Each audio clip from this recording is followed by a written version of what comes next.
Good morning, good afternoon, good evening, wherever you are, whenever you listen to this, and welcome to another episode, a special episode of Debates Never Die. It's special because I'm joined by the two greatest bastards to Oh, ever walk the face of the earth. First buddy. up, we have I don't know if he's his trainer, if he's his personal coach, if he's his best friend, but Gans, let me just say associate to Vinny Jr. How are you doing, my G? No, I'm good. I'm good, my brother. It's good to be back. Great to be back. Haven't had you on for a minute. And on that note, back by popular demand. I don't know. Let me call him the king of propaganda because the fact that Oaks are Oh, requesting to hear from this guy is bro, crazy. want my take, Man, they like want my wisdom. your wisdom, propaganda. Man, like T-Boy. How are you doing, bro? It's been a while as well. Bro, it's been a while. I've been in the mud, but I'm out now. So I'm back to talk footy. Back to the things that are most important, and that's exactly what we're going to do. We're going to talk football. So starting off, guys, you know, it just seems like it's the same topic every single week with these guys, but they seemingly are the gift that never stops giving. Chelsea are in the headlines yet again. Uh, Funnily enough, earlier this week, Rindai asked ChatGPT how many lockers, how many lockers are at Chelsea's training ground, and it said what 26. Yeah. It said 26, and they have 41 first team players. So Enzo Maresca has just said now. And I'd love to get your guys' response to this. He just said now, I don't manage 41 players, I manage 21. The other 15 or 16 are training by themselves.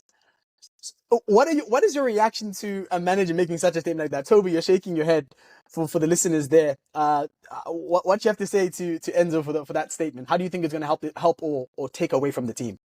It's disgraceful. It's an absolutely disgraceful comment from a head coach, the leader. How does this make sense? Let me ask you one question, right? Chelsea, there's no way Chelsea, between now and the end of the transfer window, of them selling 15 players. So you're telling me what's going to happen to those other players that they don't sell? They're never going to get a chance to come back into the squad. It Yeah, doesn't. It does not make sense for him making that comment. This is how I see it, right? I feel that there's going to be an internal warning, especially with the board, right? Because those comments is not what you expect to hear from a coach. Because all the bargaining power that they would have in the transfer window is now probably going to be gone because they're going to be like, right, they don't need these oaks, so why are they going to whine right. and charge a premium price when they're probably going to try to scrap these players? So it's going to probably give them a worse hand in the transfer market. So I don't know what he was thinking, and I don't know where he's got this confidence from. Man came from Leicester. He didn't come from Barca. Not, but now he's talking as if Sterling is some dud. I, Personally, I don't respect Sterling in the last years, but Sterling's a good player. The guy can't come now and Right. start all this like kind of disrespecting him. The way they've now given his shirt number to Neto in the same day. It's not good, bro. It's not good. Passionate from the guy, and honestly, that was a good take. I see why they were requesting you, bro. Like, I go to you because you're a bit more of a cutthroat football fan, in the sense that you don't tolerate bullshit. So Chelsea are bullshit. Let's be very honest. So do you think very, Enzo, from the other side of the coin, do you think Maresca has some foundation to make those comments? I mean, 41 players, I can't even name 15 of them. So do you think that you do need that like hard approach to deal with this Chelsea team? I think you do. I think you do. I don't know if I agree with what Toby said because come on, bro. How do you expect one man to manage 41 players, bro? I don't think it makes sense. And I feel like, it might be a shot to like the Chelsea superiors, like the owners and stuff. Because I mean, why do you have so many players, right? Yeah. And obviously he probably isn't a fan of some of the players that were there when he came to the club. So I don't see anything wrong with that comment, to be honest, because I don't think any manager in the world wants to balance a squad of 41 players. 20 Right. yeah. players inevitably aren't going to play regardless of the situation, right? So rather he Exactly. lets Oaks know now that, hey, dude, it's right for you. Okay, but let me ask you one question. Do you not think that this is something that you do in private? Do you now go in press conferences and say, I spoke to Raheem Sterling, he's not good enough? Or would you not be in the press conference saying, I've spoken to him in private, we know what we're going to do, and now it's up to the higher ups to make the decision? That's the type of stuff you're saying to players, right? So Toby, for you, it's more of political correctness thing in the sense that it's like a manager just can't be saying it that way. But it's not even politically correct. This is how you run a business. This is how you run it. This is how can you say I don't want Sterling? He's surplus to my requirements. How are you gonna sell him in the market and they're telling me they want like 30 million plus for him? No one's gonna come and pay that. Okay, no, look. I think Sterling we all agree. That was ridiculous. Because Bro. they're two separate comments that we're addressing. So from the Sterling point of view, I think all of us agree. That's a Premier League winner, bro. That's a 4-time. It's insane. And he's benching for Madueke and Mudryk. Come on. Like let's be a bit serious. These are guys that are balloons smoking nitrous on the weekends. Dude, why do they record themselves doing it? I don't get it, bro. Like a Zed also was doing it. Hello Oaks were doing it. Saliba before he came to Arsenal was doing this shit, bro. I don't get it. Also, why is that what you're doing? Just patch, just smoke weed, dude. Like, but what I was saying is the second comment though.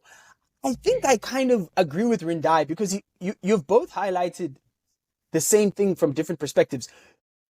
A message to the board.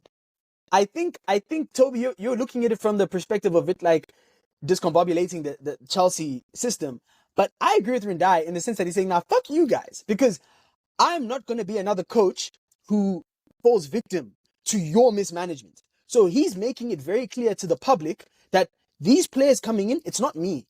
Like Chelsea looking a mess is not my doing. It's the Oaks higher up. And I think you create a cult following by making that distinction. Almost as if to say, focus the results, me. Everything else, other niggas. So if I fail on the results, shop. But everything else, don't put that on me. You know what I mean? So I can kind of see Rindai's point there. And I also think with just from the perspective, I think it would be more buck if he said the 15 players are da. But if he's just saying, obviously I guess the players will know themselves because they're training in a separate group.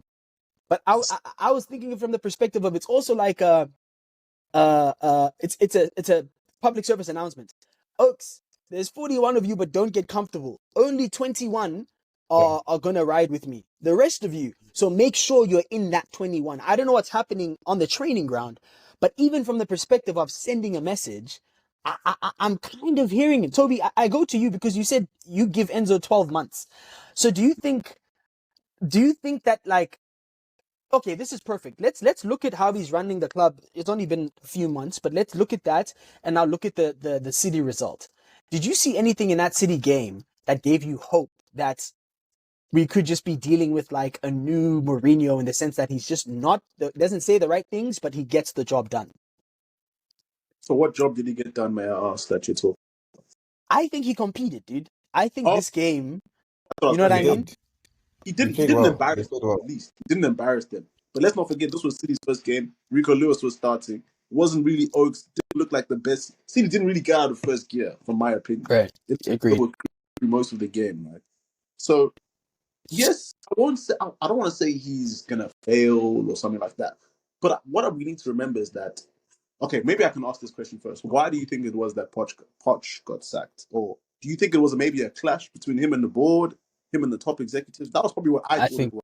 I think the board, yeah. I think the board. So, like, you just mentioned now that it's a thing of him firing shots at the board and showing that I want the situation, blah, blah, blah. You cannot go, like, from what I've seen, it seems like Todd Bowley and Egbado, or whatever that guy's name is, they're very much prideful and they don't want a situation where they're getting outdone by the coach.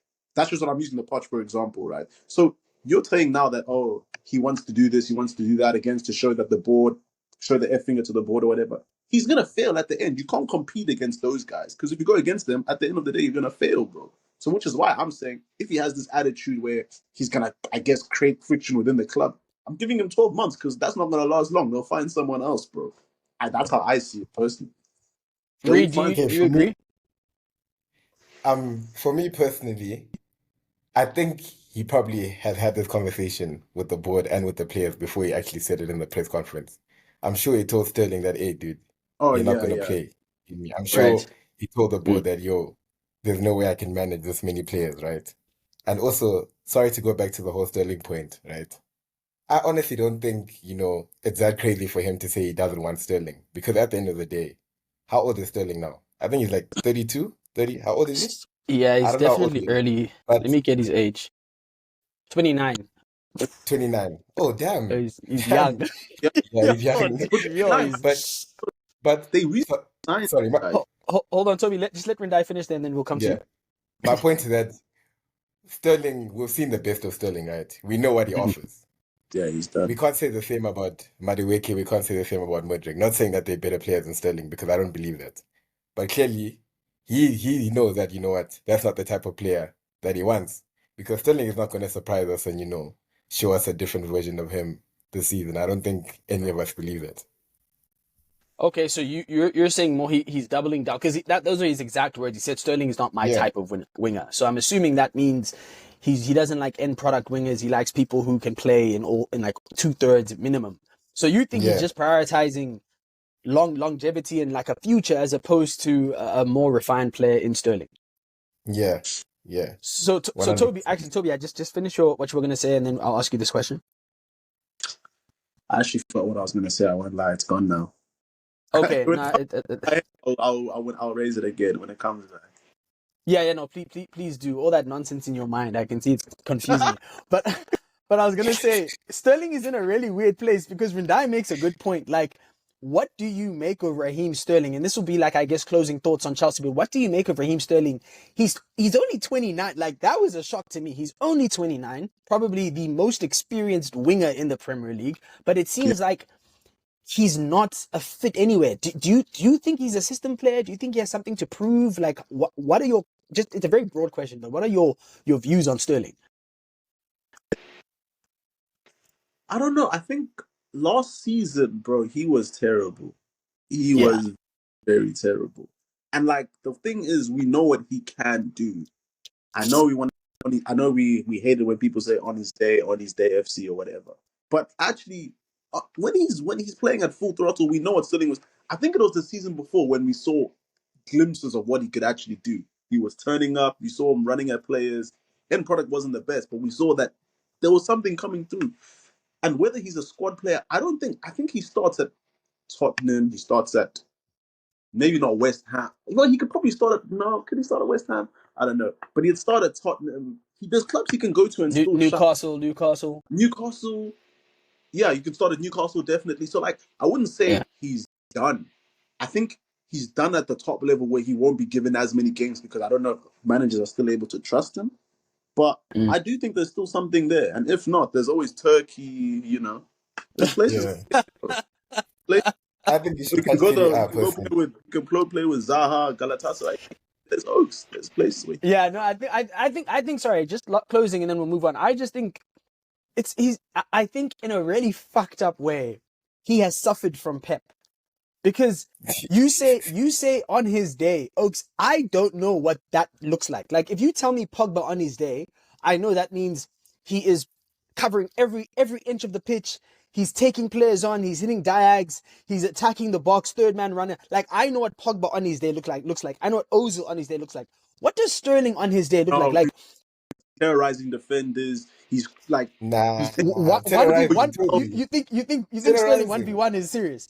Bro, we've seen this. There was a few like he's. Nah. We've seen. Okay, we've seen like Sterling at 70% of what he's capable of in that Chelsea, and that was I think it was the season before last season. We saw that this guy was Mm. turning up those games. Like there was a period. I'm sure Do there was a you sorry to cut you off.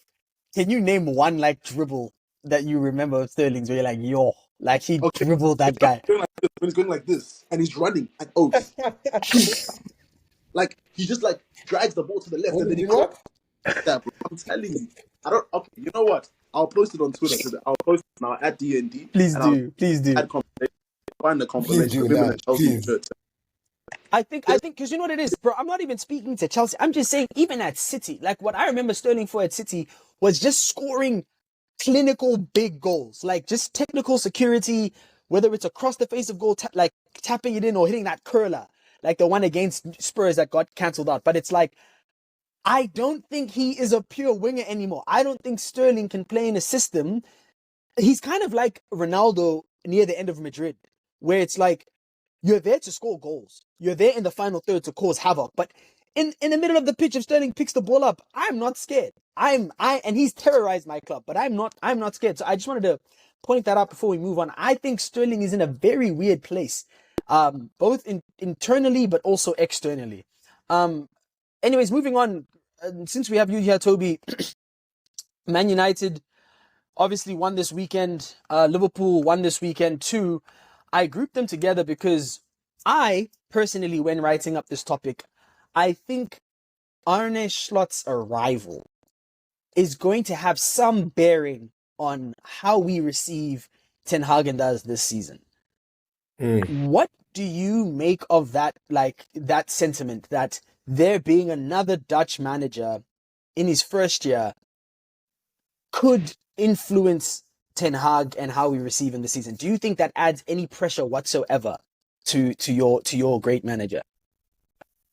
So I don't really think it's okay. Let me say this: I think there's more pressure on Erik Ten Hag this season than there is on Slot. That's how I see it, right?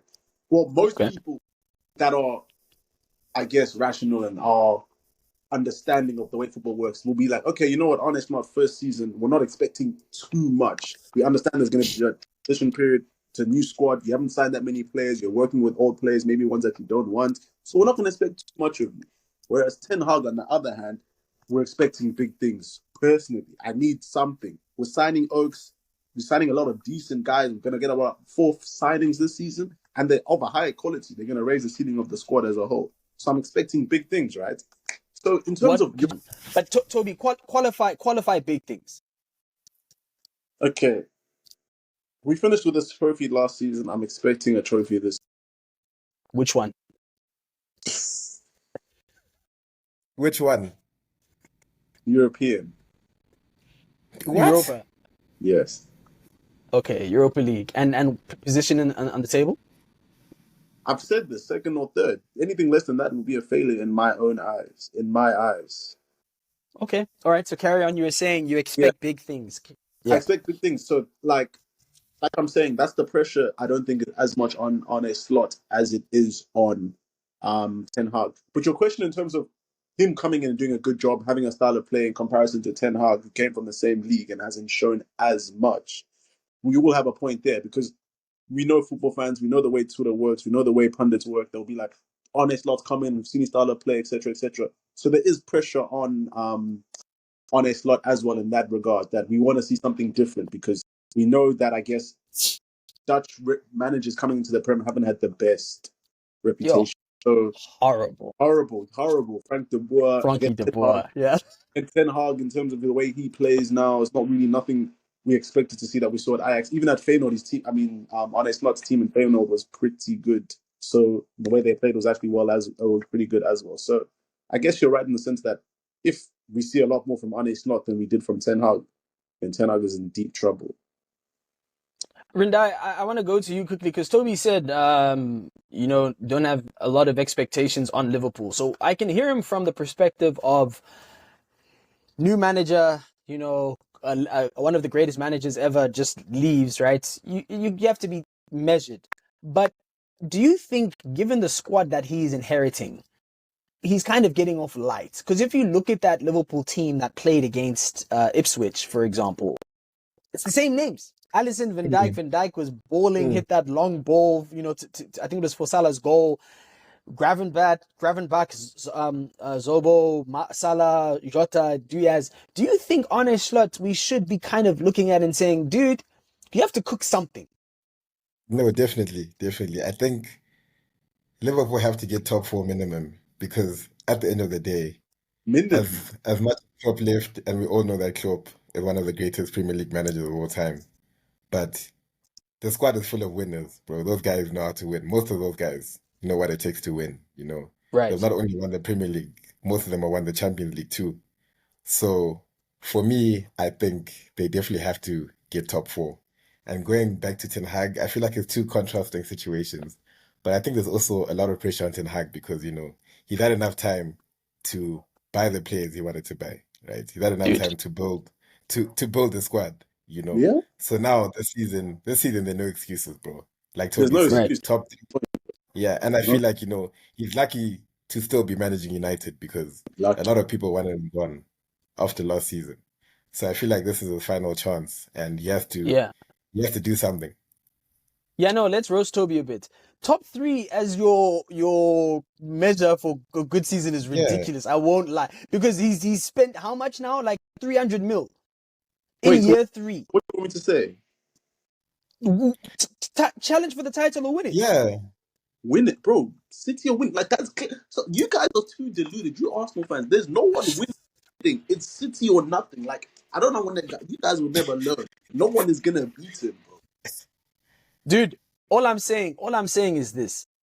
If you are a new manager coming into a team, you've been able to sign every single target you've wanted.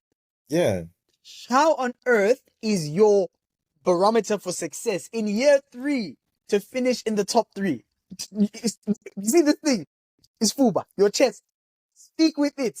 Top 3 is nonsense, bro. You should be, honestly, and the way you were doing your thank you rounds, thank you Ineos, thank you Redcliffe after the first game. I need you to stand, you need to stand on it more, bro. I won't lie. I think if Ten Hag finishes top 3, Europa, I agree with you. That's a very good target to set. And I think if he can do that, that's huge. But I think the top 3 in an FA Cup again, he should get fired. That's my opinion. Bro. No, I agree. You know where we finished last season? Like, sixth. Where we finished 6th or something? Isn't it 8th? Oh, bro, like, what? In your own brain, how does that make sense? A jump that big. It makes sense because your whole squad is fit, right? And you've spent another 250M. What do you mean? Like, what world do we live in? Wait, where what Zimbabwean numbers are? Okay. How much is it? 180. How much have you spent? 250. What forces are these?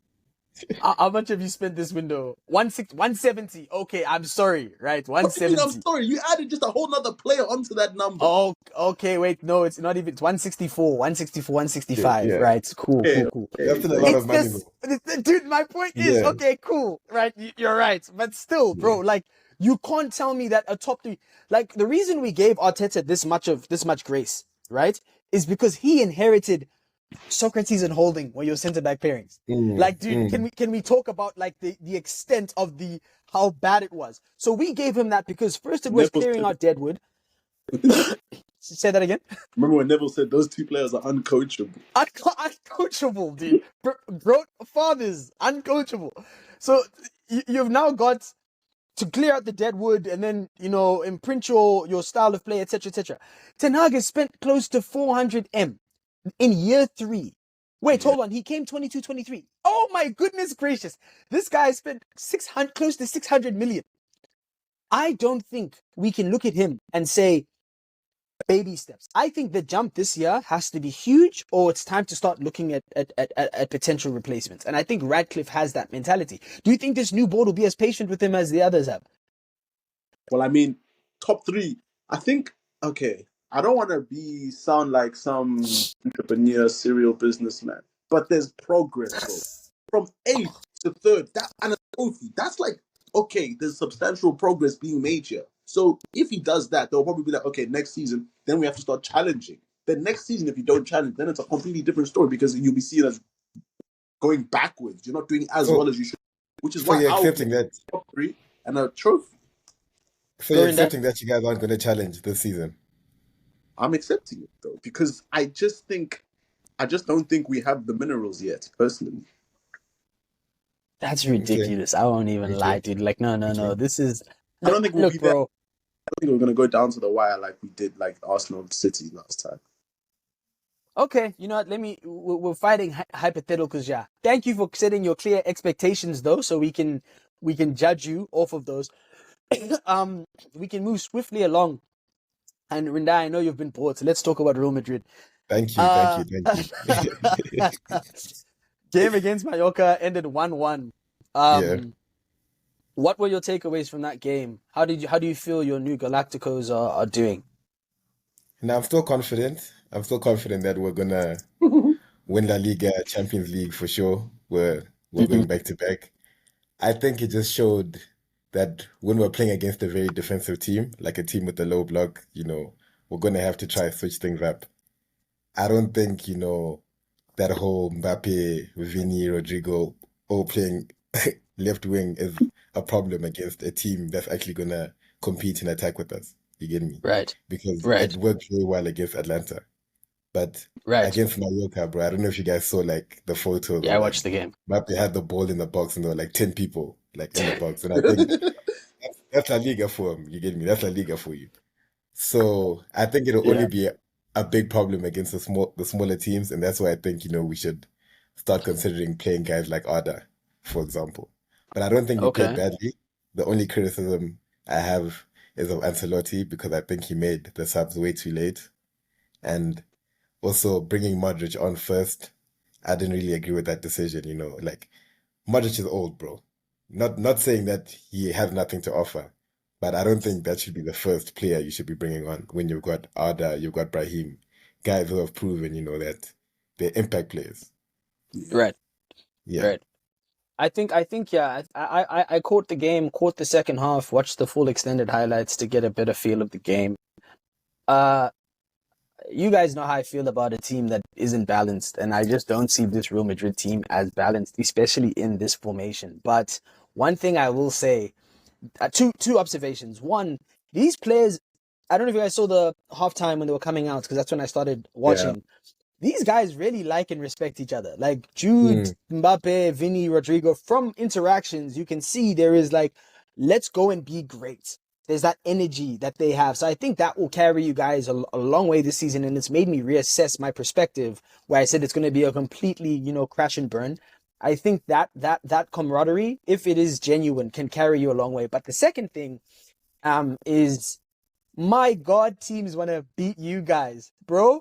That Mallorca stadium, bro, you would think it was a final. Those guys, every time they tackled Vini, every time Mbappe missed, because it was that the one-on-one he had, or not the one-on-one, but the chance he had with the keeper from like the left-hand side. They are celebrating, bro. It's a different level. So I think you're gonna have to bring that intensity moving forward. Tobi, you're looking at this Real Madrid team. Rindai said La Liga and Champions League. You being a quarter German with your guys in Munich, do you view Madrid as a threat for the Champions League, or how are you receiving them? Of course. If I say no, this Rindai guy will slap me through the phone. There is no, bro. Real Madrid are the worst team. Even you said it on the group. They're playing. This is the most Madrid performance ever. They're playing so terrible, but we just know they're gonna win the game somehow. And it's so annoying. I think that's gonna be the same in the Champions League, which is why I haven't made my predictions yet, but I will. I do think they're gonna go very, very far. And also, we're now adding another Mbappe to the threat, which I will say hasn't been the best over the last couple of months. But somehow he will still. I think he'll play a pivotal role in the team. So I do expect them to do well. I think just the Madrid way. I think the one. Sorry, no? Okay, yeah, sorry, but like going back to what you said, Cheeks, earlier about how Mbappe, Vini, Rodrigo, and Jude, all have that respect for each other. I do agree, but at the same time, I won't lie, and I'm gonna say it here first. I'm a bit worried about Mbappe. I know Mvu is going to be very happy to hear this. Nah. Stop giving Mvu this jab. This is me. I said this in 2022, and then Mvu just took my point. But carry on. And I'll tell you why, right? And I don't know if I'm looking at it too deep, but for me personally, right, even like when I play football, right, if I get like a great assist from someone, right, and I score, I'm not going to run around and celebrate, like I'm the one who made the goal. Right. And I noticed it. You saw Mbappe's first goal against Atlanta when Jude gave him that assist. And he went and he did his and I don't mind that, don't get me wrong.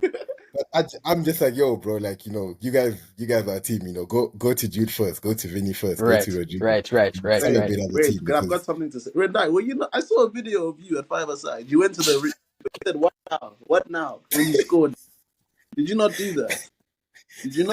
Please don't come here trying to seem like you're a good guy. You're a fool. But no, I He's get saying you're Mbappe, mate. He's saying you're Mbappe. I'm no, dead. but instead No, what but now? it's But yeah, I don't know that, if you dude. get what When I you mean. piss You off know, Rindai, Mbappe, if Mbappe has that alpha male thing about it, man. I don't know if you saw yeah. last season, especially like when Yeah. Jude came, you know. Mm, Vinny has always supported Jude. They've always supported each other. But I mm. don't think, you know, Mbappe has that same level of support for his No, teammates. Like Mbappe, he genuinely thinks he's a kid. he listens to Andrew Tate for sure. I Yeah. promise you. Mbappe, you can see it, dude. And I think, look, I know people will probably hear this and roll their eyes, but this is what I've seen in Mbappe since 2018, dude. Like Mm, when you're in a team of like Griezmann, Pogba, you know, all those mm, guys, and you're performing, and it's about you. I'm like, dude. I rewatched recently because this is all I do in my spare time. I watched the Euro 2000, the whole campaign, France, first game to the final. And at that point, Henri had established himself as a serious threat in European football. This man ravaged Maldini, ravaged in that final. He did not look his teammates in the eye from the perspective, like if he was being dapped, the mm, humility that Henri mm. had at that point of his career. Mbappe kind of from the onset has been like, I'm that guy. And I think that's True. that's the right mentality. If you had a club like United, for example, where you can have that arrogance shine through. I think Ronaldo had that to a certain extent. I think Mm, that was Fergie's whole thing. No player can become bigger than the club, but there is a point at which it becomes like the economies of scale. You can think you're bigger true. than the club, but when you start acting like you're bigger than the club, you're out. I think Hmm. United leverage that in players to be great. I think Real Madrid, Ronaldo is probably the only guy in history who has ascended to the level of I'm that guy. And we Yeah. saw how that ended, you And know? yeah, So exactly. And even then, we saw how that ended. You get me? we We saw how saw, that ended, like in his you last know? season, we saw, you know, what happened. Yeah, So I now I'm agree. just saying, Mbappe, you know, Vinny, it's my favorite thing about him. We've spoken about him at length, like Mm, him being like a new type of superstar. He's so humble. He's yeah, so team oriented. He works hard for the team. Mbappe, the one fear I have is that these guys that are working so hard for the team, at some point will stop and say, wait. yeah. This guy's doing what? Mm, Nah. It's mm, raps. So I think that's a good observation to make because these are typically the foundations for potential cracks later mm. on. And I think that hopefully, you know, the good nature of his teammates can rub off on him. But True. no, And it's Mbappe watch. Yeah, yeah, and ESPN put that camera out. I asked them to make it. I true. said I want to watch him for 90. Just all Yeah, eyes on Mbappe because yeah, I think he's gonna yeah. either make or break. But one quick thing, sorry, I just wanted to say this. The one thing, the reason I say Madrid won't win the Champions League is not because I don't think there's anyone that can challenge you, but I think it's because you guys don't have a plan B. I think I don't know why Yoselu was sold. Bro, I've tried Yeah, to. First of all, you sold him in the most Madrid way. I don't know if you guys saw. They announced they re-signed him, and then 2 days later they sold him to Qatar. yeah. But yeah, that for me, because you're talking about Brahim, and I do think Brahim needs more minutes. I do think Kamavinga needs more minutes. But these are players that are doing the same thing as your starting 11, but slightly differently, right? Yoselu was just completely True, different. Back to goal, attacking true, every ball. I think Madrid need that to true, get to the levels they were at last season. true. No, that's true. And going back to like when you brought up the Ronaldo example, I think the reason why Ronaldo got away with that at Madrid is because when he came to Madrid, we hadn't won, you know, the Champions Right, League in a minute. right, And he actually spearheaded us into winning the Champions League. So exactly, I mean, as much as he was arrogant and stuff, you know, we had to respect it because, you know, he made right. us great again. He was our Donald Trump, bro. He actually made Madrid great again. Whereas I'm dead. whereas Facts. Mbappe, like, bro, we just won the Champions League without you, Yeah, right? get You in get line. me? Mm. Without you, bro. Yeah, so relax, calm down. Mbappe, You get me? Ronaldo Vinny's carrying. about to win the Ballon d'Or too. You get me? Hopefully. I can't wait to see. He better win that. He better win that. But he's about to win the Can't wait to Ballon d'Or. see. And I think See. also, Okay. sorry, and I think also watching the Super Cup, I was really impressed by Jude's performance, bro. I'm like, damn, you know what? Like, Mm. that showed me that he's a real superstar because Yes. winning man of the match, you know, in a team as stacked as that, you get me? And playing the way he played, I looked at him and like, damn, you know, you've actually got potential to be the best in the world at some point Mm. because, Mm. you know, He didn't He does too score. much. Does too much. What do you mean, Toby? Yeah, what do you He mean? does too much unnecessary running. That's how I see it. Sometimes he's always trying to do too much. But On a he's just, Bruno thing. yeah, bro. But he played well. Obviously, I even said to Rindai, he played well. I said I He respect played that. Yeah. phenomenally, yeah. I respect that. I think what I liked the most about it is the team effort. Like, he was working hard for other people, and I think Jude has that.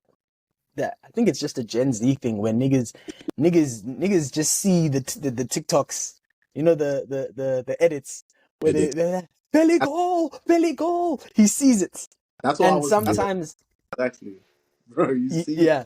No, he sees it, and I think sometimes it impacts his decision making. But that game against Atalanta, you could see his sole focus was winning the game. I don't care about anything other than winning the game. But no, Madrid, we're definitely going to watch that. Final closing, final topic in closing. Just a quick one. PFA awards. Completely forgot to mention this.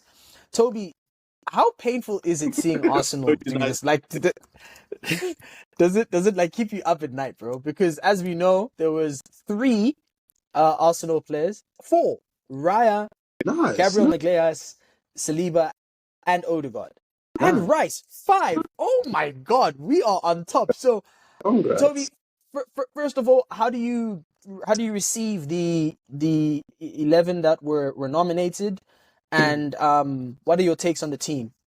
Sorry, Shix, please can you, before you go, please can you just highlight the 11 that were nominated again? Sorry, if you have Sure. it there. So I'm trying to get it now, but okay. So it is Raya in goal, Kyle Walker left, right back, centre back pairings of Saliba and Gabriel. Saliba and Van Dijk, and then Gabriel was left back. So I think it's probably a 3. Right, so it's like 3. Yeah, it's probably like a 3-4-3, and then Kyle Walker is like a right wing back. But yeah, so the 4 defenders were Saliba, Gabriel, Walker, and Van Dijk. The midfielders were Rodri, Odegaard, Rice. Up top was Haaland, and then Foden and Ollie Watkins. So it's probably a 3-4-1-2. Toby, what do you take from that?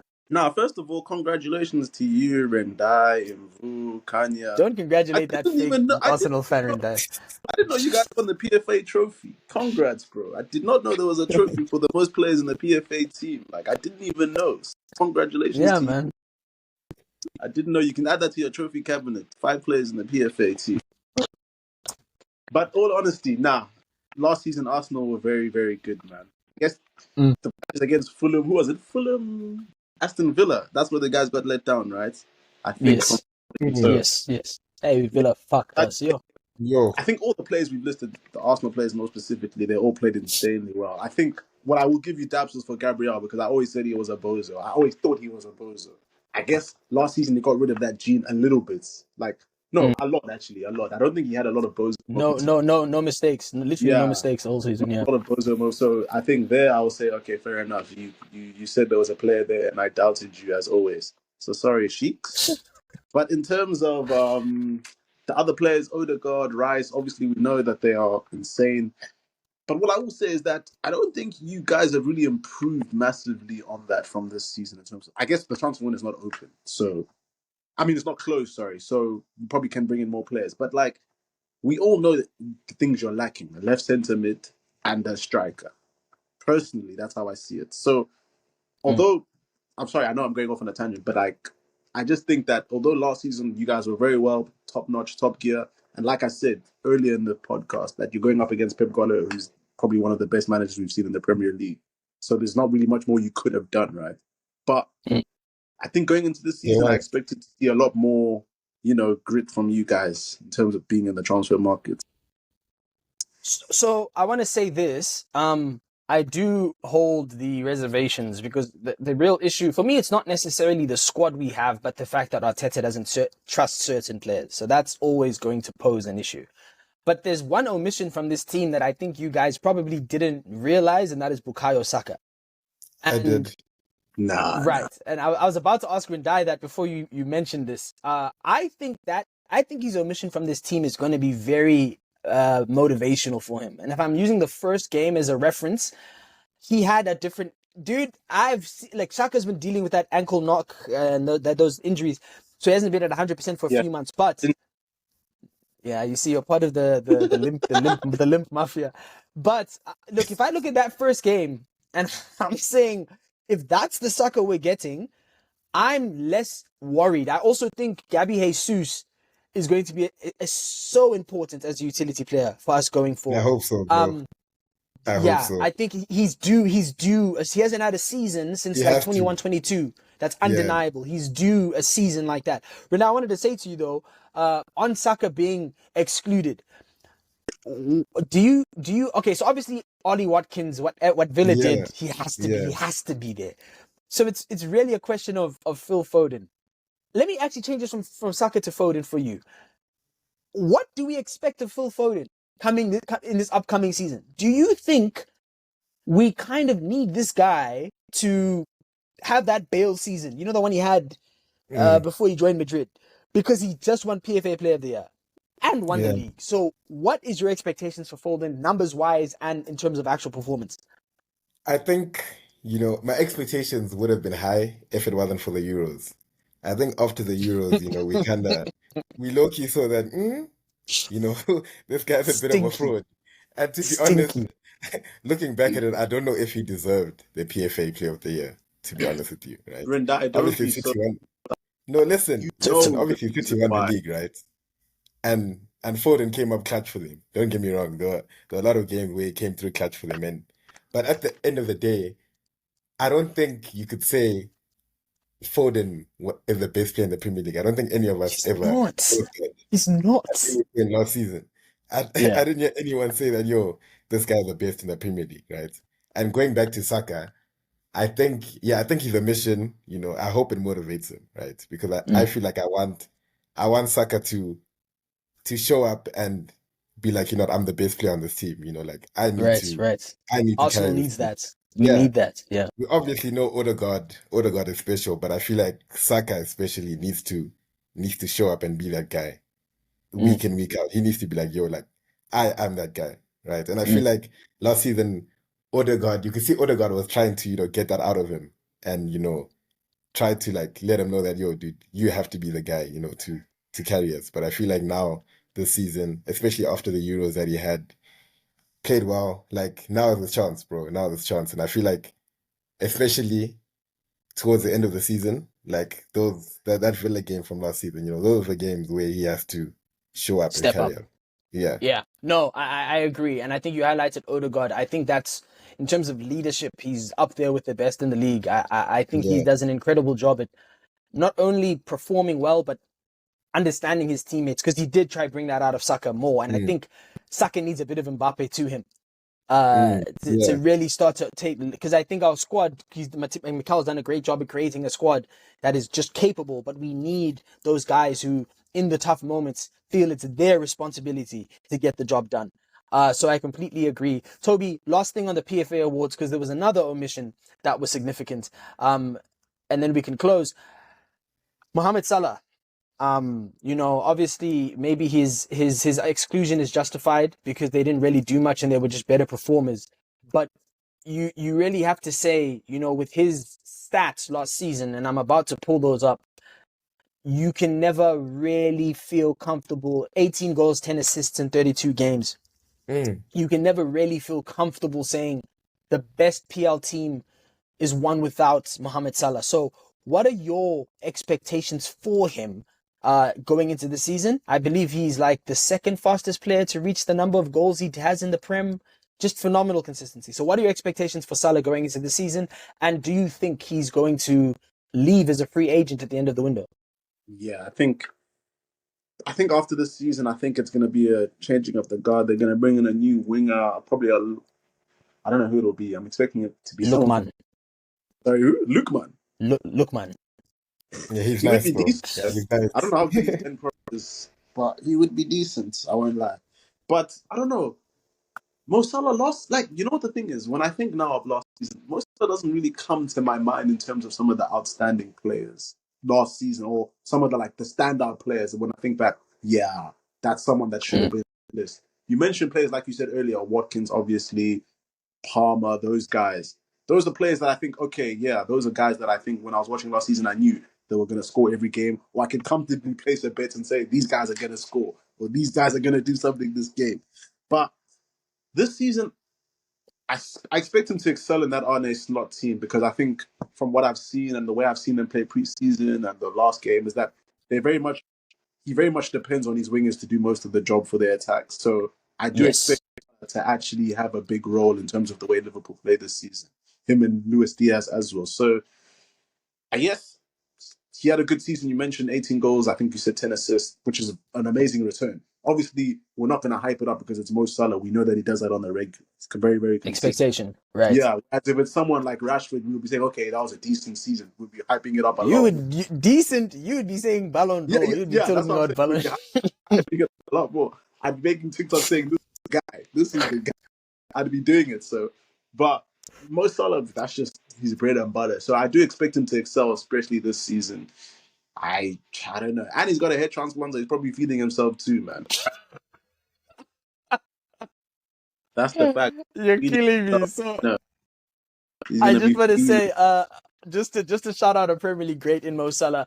So between 2010 to 2015, and please verify these facts. Tobi, sometimes I can come with nonsense, but to my knowledge, between 2010 to 2015, there was only between 2010 to 2016, only two players registered 20 plus goals and 10 plus assists in a season, and that was Sanchez and Riyad Mahrez in separate seasons. From 2017, when Salah joined, to 2025, he's done that in 1, 2, 3, 4, 5 seasons. So there are 5 seasons in which he's gone 10 and 10 for both, which is just freaking ridiculous. And in 2 of those seasons, he had 19 and 12 and 22, 23, 23 and 20, 23 and 13 and 21, 22, and 32 and 10 in his first season. So I just also wanted to highlight him because I said there's only one player missing, and that was Saka. It's definitely Salah because we're dealing with an absolute legend here. But yeah, boys, that's pretty much all I had for this episode of D&D. I think we've gotten in just about an hour. Any closing sentiments, Rindai? Anything you want to say in closing to the listener? Hala Madrid. Oh God, Tobi. So I want to raise the bet that I made with the other podcast member, Kanya, who blatantly lied and said that Emil Smith Rowe will have more goal contributions than Anthony. And I wanted to put it live here in this video that Anthony will finish with more goal contributions than Emil Smith Rowe. Emil Smith Rowe will have more goals and assists than Anthony has starts. That's my take. Okay. I'm saying Emil Smith Rowe is going to have more goals and assists than Anthony has starts this season. But my final one is Saturday, 12:30 my time. I think that's what 5:30 in the UK, 6:30 in SA. Villa Arsenal.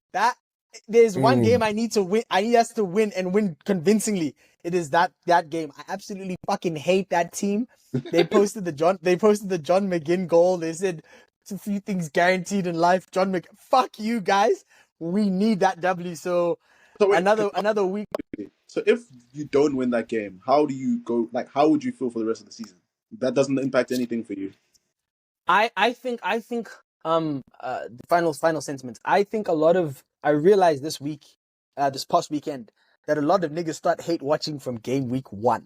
And I think that's fucking crazy. You see what Man City have done to us? Like, the first game, you're there hoping niggas slip up. I think the way life works is things self-correct so that you'll always have a similar ending story. So whether Arsenal lose 2 games now, because we have a very tough run of fixtures until about December, or City draw 3 but come April, May, it's still going to be 2-3 point differential. So for me, I'm not as fixated if we lose this game. I just want us to win it because we need to refine the idea that you can't fuck with us.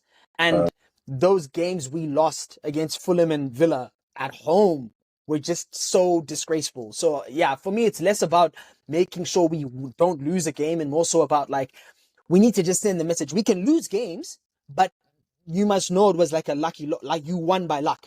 So you kind of like when I played you guys in FIFA back in the day, like you guys can win, but you know, it was just like it was a lucky day. I hadn't eaten or something, or I'd eaten too much salsa. You know what I mean? So yeah, that's really all it is from me, bro. Good question though. But yeah, lads, if that's all we have, then thank you very much for listening to another episode of D&D. Again, the video will be available on YouTube, the audio on Spotify. As always, keep debating, and we'll see you at the next one.